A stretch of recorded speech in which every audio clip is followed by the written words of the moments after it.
sur ces 16 années qui est très attendrie. Parce que je vois une petite fille qui débute, c'est une jeune femme, mais moi j'ai tellement évolué et j'ai tellement grandi par les épreuves et par le succès aussi. On prend beaucoup d'années d'un coup et finalement on se rend compte que ce n'est pas les bonnes années qu'on prend. On prend des années qu'on perd en fait. J'ai pris beaucoup d'années que j'ai perdues finalement, qui ont été cramées dans l'alcool, dans la drogue et aussi dans la perte de sens. Aujourd'hui, je regarde ça avec bienveillance parce que je me dis, il a fallu tout ça pour arriver là. Et c'est ça qui m'intéresse en fait. C'est ça qui est intéressant dans les épreuves, c'est qu'elles sont nécessaires.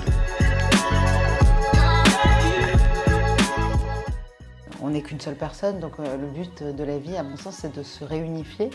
On s'éparpille, on croit qu'on a un seul combat, on pense qu'on est maman, qu'on est artiste, qu'on est malade. Et finalement, toutes ces personnes, évidemment, sont les mêmes. Donc Rose, déjà, il y avait Kérosène, c'est Keren et Rose qui deviennent Kérosène. J'ai beaucoup souffert de Keren qui se bat pour faire avancer Rose et finalement qui se consume. Donc déjà, j'avais brisé l'unité avec Kérosène. Moi, je pense qu'on est là pour justement arriver à soi et que c'est le seul but que j'ai trouvé dans la vie et il me convient pas mal. Et je pense aujourd'hui qu'il n'y a qu'une seule personne qui porte deux noms, Keren et Rose, mais c'est la même personne.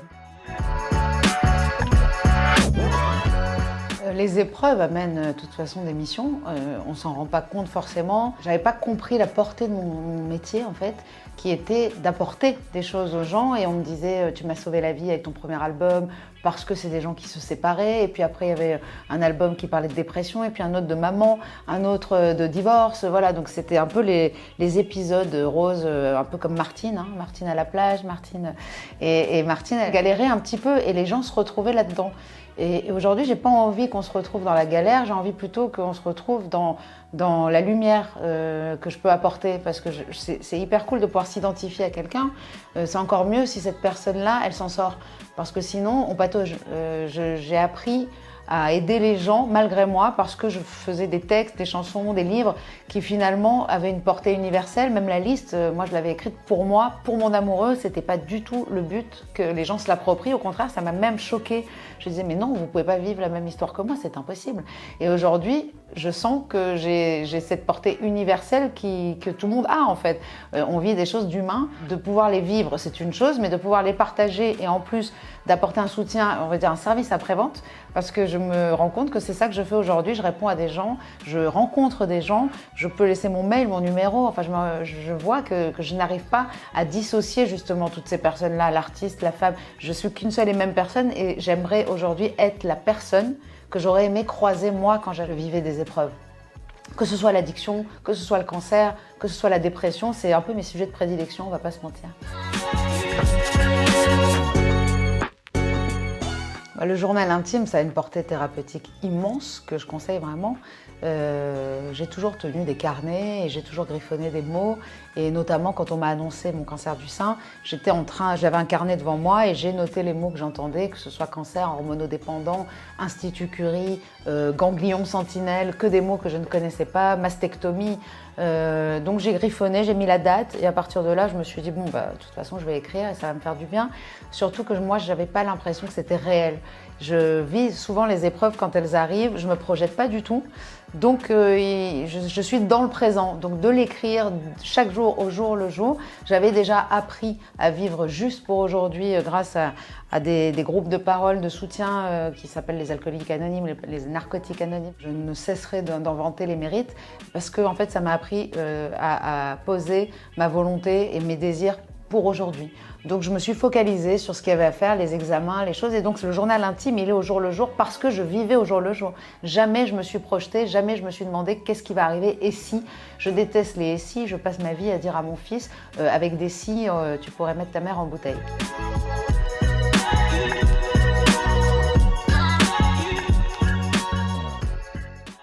J'ai pas l'impression que ça a été complètement différent de tout ce que j'avais fait avant parce que j'ai passé ma vie à raconter ma vie.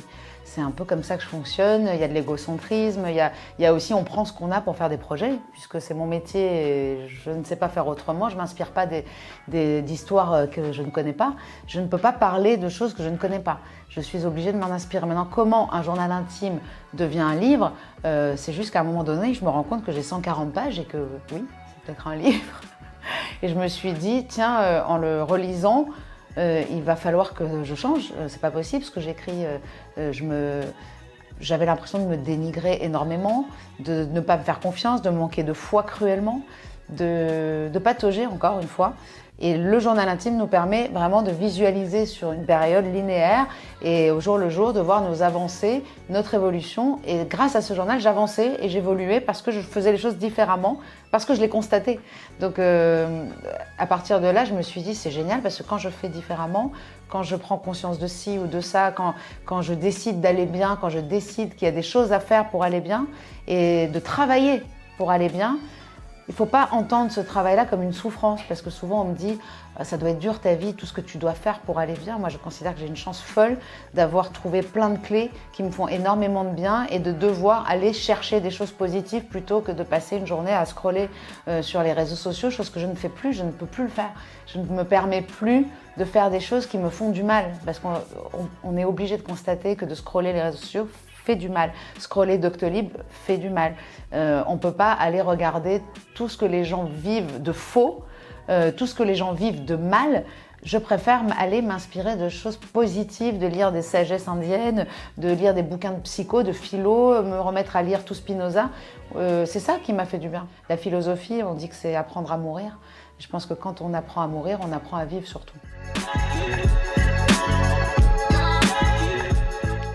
Je fais des liens avec tout, parce que pour moi tout est lié et il n'y a pas de hasard, donc tout est lié. En revanche, je ne fais pas du tout de lien direct entre mes addictions. Matériellement parlant, je ne me suis jamais dit c'est de ta faute, voilà, t'avais qu'à faire attention à toi, t'avais qu'à prendre soin de toi. Je considère encore une fois que tout ce que j'ai vécu, je devais le vivre. Là où je vois le lien, c'est que le cancer, comme l'addiction, comme la colère que j'avais en moi, viennent taper sur le même organe qui est le foie. Et j'ai fait plein de thérapies, qui soient éthiopathes, kinésio, enfin plein de choses assez liées, des thérapies corporelles, qui pour moi sont extrêmement importantes tout autant que la radiothérapie, la chimiothérapie si on doit en faire une, l'hormonothérapie. Ce sont des clés. On apprend à connaître son corps et savoir qu'est-ce qu'il a à nous dire. Je suis persuadée que le cancer est arrivé parce qu'à ce moment-là, j'avais besoin de changer quelque chose et de vivre cette épreuve pour comprendre autre chose. Étrangement, énormément de mes maux ont disparu en soignant ce cancer. Je suis obligée de constater que mon corps voulait que je soigne autre chose que le cancer. Je me sentais armée. J'avais beaucoup travaillé sur moi, j'avais beaucoup bossé, j'avais appris des choses pour justement aller bien. Et en fait, j'ai pris cette annonce un peu comme une fatalité, certes, mais aussi j'étais intimement persuadée que c'était pour mon bien. Je n'ai pas du tout eu de sentiment d'injustice ou de colère. Au contraire, je me suis dit, tiens, ça fait longtemps qu'il ne m'est rien arrivé, ça commençait à être bizarre. En plus, parce que je ne sais pas aller moyennement. Donc je commençais à être sur une espèce de vie un peu moyenne où j'arrivais plus à écrire, où je sortais d'un Covid, j'étais assez désespérée de la musique. J'avais envie d'arrêter la musique, vraiment. Et je m'étais dit que c'était plus pour moi, on vend plus de disques.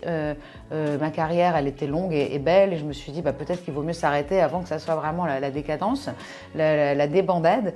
Et en fait, finalement, toute cette aventure sur quelques mois à peine m'a redonné goût à la vie tout court. M'a redonné une pulsion de vie, et la pulsion de vie, c'est la créativité. C'est-à-dire que soudainement, j'écrivais un livre, j'écrivais un podcast, j'écrivais des chansons, j'écrivais un spectacle, j'avais des idées qui fourmillaient sans cesse.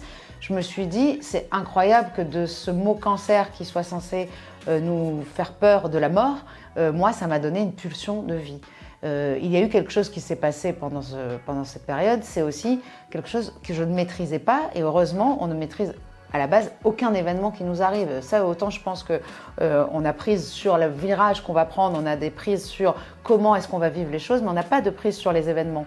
Et c'est ça qui fait la beauté de la vie, c'est que c'est une surprise, c'est une incertitude. Je pense que sans incertitude, on est mort. L'incertitude et la surprise finalement de ce cancer, c'était l'hormonothérapie. Et c'est ça que je raconte dans ce livre, parce que j'avais beaucoup de clés pour combattre le cancer et la dépression, mais pas cette dépression-là. C'était une dépression qui venait du corps, des hormones, et elle était chimique. C'est pas mon corps qui a voulu ça. Et je sais que moi, j'avais envie d'aller bien, extrêmement bien. J'étais déjà partie très loin, je sentais que je pouvais aller être apaisée enfin. Et malheureusement, cette hormonothérapie fait ça. Elle coupe les jambes, elle rend vide, morne, sans joie, sans envie. C'est une ménopause induite et forcée et brutale qui vient totalement annihiler la production d'hormones, d'œstrogènes, de progestérone. Elle vient couper la libido. Et la libido, je dis libido parce que c'est freudien. Pour lui, tout vient de la libido, donc c'est le désir. Voilà. Quand on n'a plus de désir, on est mort.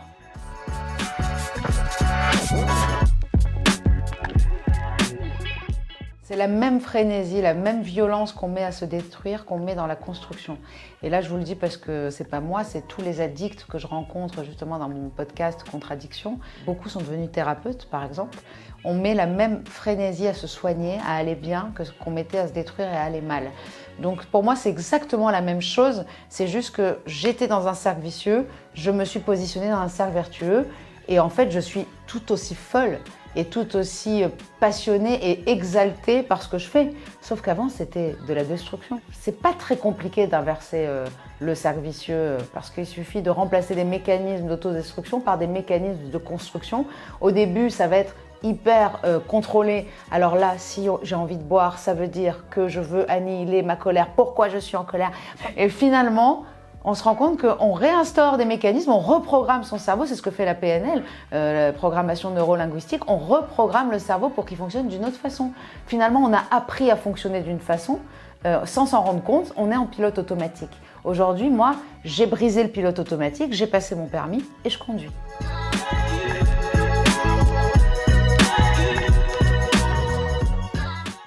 Alors, la question de féminité, pour moi, ne s'est jamais posée. Elle s'est posée, la question sur la féminité, quand on vous dit qu'on va enlever un sein et qu'on va peut-être pas le reconstruire tout de suite parce que c'est mieux de faire une radiothérapie sans prothèse. J'avais peur, pas pour ma féminité, j'avais peur pour la vision de l'homme avec qui pouvait être peut-être fragile. En fait, je me suis beaucoup positionnée par rapport aux autres. J'ai fait des choix qui, à mon sens, allaient dans le sens des autres. Je ne sais pas si c'est les bons choix, hein, mais en tout cas, si j'avais été seule, je n'ai aucun problème avec ça. Au contraire, les cicatrices, les marques du temps, les rides. Quand je regarde mon sein qui est totalement différent d'avant et que je ne sens plus, au début c'est fait bizarre, mais finalement c'est exactement ce que j'ai vécu, il est là et ça me rappelle à chaque fois que j'ai vaincu. À chaque fois que je me regarde, le nu, je me dis, c'est toi qui as gagné. On prend le temps qu'il faut. Souvent, les gens se rendent compte que ce qui est arrivé était pour le mieux, mais ils s'en rendent compte 5, 10, 15 ans après, ou peut-être même après dans l'autre vie. C'est ce que je pense. Je me dis à quoi bon perdre tout ce temps, puisque de toute façon, ce qui arrive, arrive, et qu'en plus, si on n'en fait rien, ça sera une double peine. On va subir une souffrance et on va en plus rien en faire. Non seulement j'ai envie d'en faire quelque chose pour moi, mais c'est au-delà de ça. Ce qui m'intéresse aujourd'hui, c'est de faire des choses pour les autres. C'est vraiment extrêmement sincère et honnête ce que je dis. Je ne vois plus l'intérêt de faire des choses inutiles. Quand on me donne le choix, ça veut dire que je suis légitime à le prendre. Si on ne m'avait pas donné le choix, j'aurais écouté les médecins. Il se trouvait que c'était un choix de personnes extrêmement prudentes et qui aiment la vie à ce point qu'elles ne veulent pas risquer quoi que ce soit, ou de personnes moins prudentes et qui aiment les épreuves et qui aiment les challenges et qui aiment les expériences. Je penche vers la deuxième solution. J'avais le choix parce que le pourcentage de bénéfices à faire cette chimiothérapie était extrêmement faible et que je fais partie des personnes qui ont foi aussi. C'est même pas que j'ai pas peur. J'ai pas peur d'ailleurs, j'ai vraiment peur de pas grand-chose, mais en plus j'ai foi que mon intuition est la bonne. Donc je me suis questionnée quelques jours et mon intuition me disait de ne pas la faire. Et aujourd'hui, jamais je remettrai en cause cette décision. Même s'il devait arriver quelque chose, je ne me dirais pas que c'est de ma faute. c'est mon intuition, donc mon intuition, c'est mon inconscient, je l'écoute. Je pense qu'il sait mieux que nous. C'est pour ça qu'on va faire des thérapies d'hypnose, c'est pour ça que les thérapeutes vont chercher l'inconscient, parce que c'est lui qui sait et c'est lui qui a raison. Malheureusement, on a un ego par-dessus qui dit non, mais regarde, t'as peur de la mort, et si jamais tu disparais, et si, et si, et si. Je ne vais pas vous refaire la punchline de la bouteille.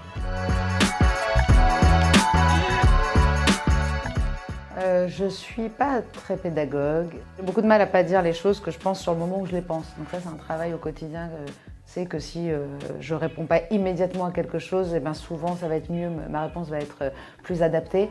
Je travaille là-dessus, mais à ce moment-là, j'étais trop fatiguée, j'étais trop déprimée et en fait, j'étais un peu sans filtre comme j'ai toujours été. J'ai pas de tabou du tout, donc ça peut être un gros problème. Enfin, on m'a toujours dit, faut faire attention, les enfants, ils sont pas là pour entendre tout ce qu'on a à dire. En tout cas, je préfère le trop que le pas assez. Pareil dans l'amour, je lui donne énormément d'amour, je donne énormément de ma personne, mais je dis aussi énormément de choses et il faut que lui-même fasse le tri. Et je crois qu'il l'a bien fait parce que je lui disais, voilà, je vais pas mourir parce que j'ai un cancer, j'ai de la chance d'avoir un cancer qui ne me met pas en jeu ma vie, mais je vais subir des traitements que je vais peut-être pas supporter. Au tout début, j'y avais dit que j'allais être chauve, donc il attendait ça vraiment un peu, c'était un peu... Et puis en fait, j'avais oublié de lui dire que finalement, j'allais pas être chauve. Donc le pauvre, il attendait ce moment, il me dit, mais c'est quand maman que tu vas être chauve? Et bien finalement, j'ai dit, ah, j'ai oublié de te dire, en fait, je fais pas de chimiothérapie, donc je ne serai pas chauve. Mais ça, c'était avant de savoir que l'hormonothérapie était beaucoup plus violente qu'une calvitie, en fait.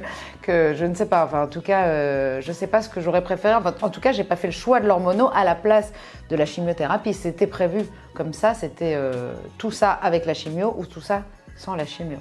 Je crois que mon fils a le contre-coup aujourd'hui, un an après, parce qu'il me voit extrêmement positive et qu'il lui donne des pulsions de vie. En fait, j'accepte tout ce qu'il est aujourd'hui alors que j'étais une maman très dure, que je disais des choses assez dures, j'étais très colérique. Je prends les choses avec un recul qui m'étonne moi-même en fait. Et donc quand il fait une connerie, au lieu de réagir, je ris, je vois ça avec d'autres yeux. Et finalement, ça l'inquiète encore plus. Il se dit, mais où est ma mère ? Où est-elle ? Et il me demande souvent, mais t'es guérie, ça y est, il n'y a plus de cancer. Voilà, je pense qu'il me pose des questions sur la mort aussi beaucoup, donc j'essaie de lui expliquer que la mort n'existe pas, mais je crois que ça le fait encore plus flipper. Je crois que j'ai jamais eu peur de la mort et c'est ça qui a fait que j'ai fait n'importe quoi. Aujourd'hui, je n'ai toujours pas peur de la mort, mais en fait j'aime la vie. Ça n'a rien à voir. Avant, j'avais pas peur de la mort parce que presque je la désirais. Et c'est la première chose que je me suis dite en fait quand j'ai eu ce cancer du sein. Je me suis dit, tiens, le ciel a de l'humour parce que depuis le temps que je souhaite crever, comme je dis, j'ai envie de crever, j'ai envie de crever. Il faut faire attention aux choses qu'on dit en fait. Parce que la pensée, elle est créatrice, la parole est créatrice. Et je crois qu'on peut aider à la guérison en pensant positif, en pensant vie et en arrêtant de dire des choses qui flinguent en fait toute la renaissance cellulaire, quoi, parce que c'est notre corps en fait qui fait tout le boulot en vrai.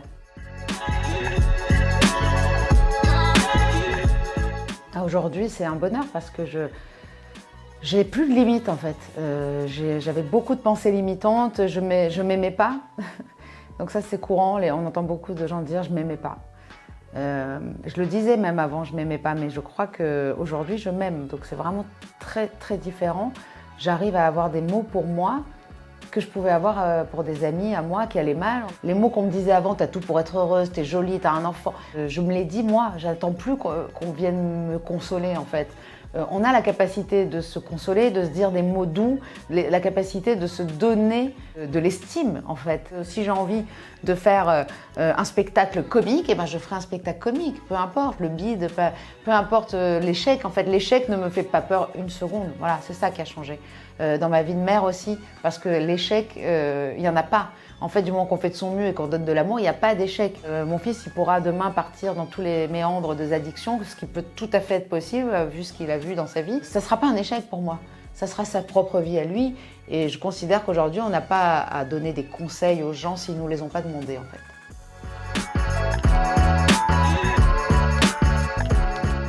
Franchement, j'ai pas la réponse à ça parce que je fais vraiment les choses par intuition, par envie, par désir. C'est-à-dire que j'écris d'abord, ça c'est sûr.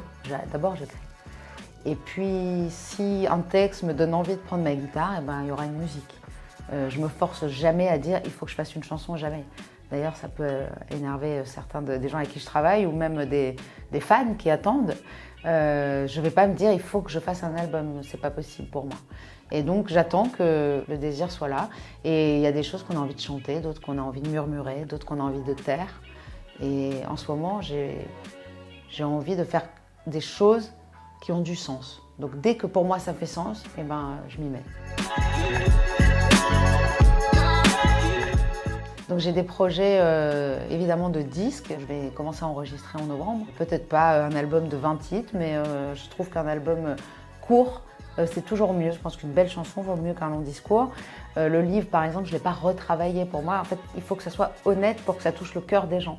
Donc tout ce qui n'est pas honnête, déjà, ça s'en va. Donc j'ai eu des projets, parfois je me suis dit, j'ai vraiment envie de me mettre à la peinture. Non, c'est parce que je suis extrêmement jalouse des gens qui savent peindre. Mais je n'ai pas du tout d'envie de peindre. Donc il faut faire attention à se dire, est-ce que c'est vraiment parce qu'on veut faire des choses ou parce que c'est un besoin et qu'on sent qu'on va être dans son chemin, quoi. Moi, je considère qu'aujourd'hui, chaque signe que me donne la vie, je prends comme une validation. Donc, s'il y a une validation, peu importe laquelle, une coïncidence, quelque chose, je me dis, bon, ça veut dire qu'il faut y aller.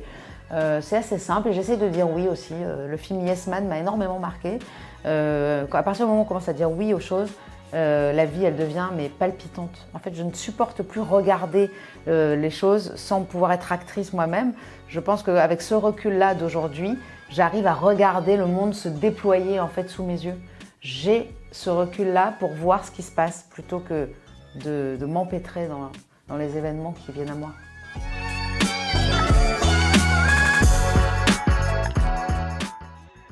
J'ai envie de légèreté, ne serait-ce que dans ma vie en fait. J'ai pas envie de devoir subir des épreuves à chaque fois pour écrire. Je considère que là, j'en ai vécu suffisamment pour un petit moment, j'espère. Mais je prendrai tout à fait ce qui arrive. De toute façon, aujourd'hui, j'ai vraiment envie de créer pour... Enfin, je vais me répéter en fait. C'est-à-dire que l'artistique, pour moi, je ne suis pas une artiste en soi. En fait, c'est bizarre. Il y a des gens qui aiment créer, quoi qu'il arrive. Moi, j'aime aider. C'est bizarre. Donc, créer, oui, si ça a du sens, encore une fois. Par exemple, là, en ce moment, j'ai envie d'écrire une série. Donc, j'ai commencé ce travail-là avec une scénariste. Et pour le coup, je vais mettre évidemment de moi dedans, mais c'est une fiction plausible pour moi du sens de la vie en général. Donc, c'est des séries que moi, j'aimerais regarder et qui me font du bien à la This Is Us, parce que je trouve qu'on apprend énormément sur soi. J'aime tout ce qui est très psychologique et qui nous aide à comprendre des choses sur nous. Voilà. Et la série, ça va être un truc un peu plus barré quand même, parce qu'on est dans une fiction plausible. Ça parle de vie après la mort et ça parle de tout ce que j'aimerais en tout cas qu'il y ait derrière tout ça. Il va falloir que je trouve des solutions parce qu'aujourd'hui j'accompagne les gens vraiment au cas par cas, on m'écrit. Je prends des contacts, j'aide des gens ou je les dirige tout simplement parce que quand on a connu les groupes de parole, on est obligé de diriger les gens vers les groupes de parole quand ils sont addicts. Pour moi, je ne peux pas aider plus qu'en disant essaye d'aller en réunion parce que c'est un programme de 12 étapes qu'en France on néglige beaucoup alors qu'aux États-Unis c'est normal d'aller au AA. Donc on a Brad Pitt, on a Bradley Cooper, on trouve ça génial. Moi, je pense que l'anonymat de ces alcooliques anonymes ou narcotiques anonymes n'est pas forcément une bonne chose aujourd'hui parce que si on ne le dit pas, qu'on y va, eh ben, les gens ne vont pas avoir envie d'y aller. Donc moi, déjà, ça c'est mon rôle parce que c'est le rôle d'un dépendant d'aider un autre dépendant. Pour ce qui est du cancer, je ne suis pas experte du tout. Je peux te donner mon avis et mon ressenti et mon expérience sur ce que j'ai vécu, mais c'est vraiment mon histoire. Donc j'ai envie plus de pouvoir trouver des solutions pour aider des gens qui vont très mal en fait, qu'ils aient un cancer, qu'ils soient dépendants, qu'ils soient... J'ai tellement souffert en fait. J'ai tellement souffert, j'ai tellement connu l'enfer. Cet enfer qui vous donne envie juste de disparaître, que je ne supporte plus de voir ça devant moi en fait. Voilà. Si je peux être utile, je le ferai. Et donc on est en train évidemment de voir comment faire des ateliers dans des hôpitaux. La maladie mentale par exemple me travaille beaucoup parce que nos cerveaux, malheureusement, parfois, on n'a pas choisi bipolaire, schizophrène, ou alors juste borderline. Enfin, il y a énormément de maladies mentales qui ne sont pas diagnostiquées aujourd'hui. Et j'ai vu l'autre jour Jérémy Ferrari dire que c'est le plus beau jour de sa vie quand on lui a diagnostiqué ce qu'il avait. Et aujourd'hui, je pense qu'il y a beaucoup de gens qui souffrent et qui ne savent pas pourquoi. Donc essayer de travailler dans ce sens. Les thérapies psychédéliques aussi, c'est quelque chose qui m'attire énormément. Et c'est interdit en France, évidemment. On a réussi à soigner des gens avec le microdosing en LSD, tout ça, par exemple. Moi, ça me parle. L'ayahuasca, ça me parle. Je peux aider des gens, mais moi-même encore, j'ai envie d'explorer des milliers d'autres choses. Sans hésiter, ça serait que chaque crise, qu'elle soit une maladie, une dépression, une crise du corps, une crise de l'âme, on l'appelle la nuit noire de l'âme, chaque crise est une occasion en fait de changer. Chaque crise, c'est une opportunité.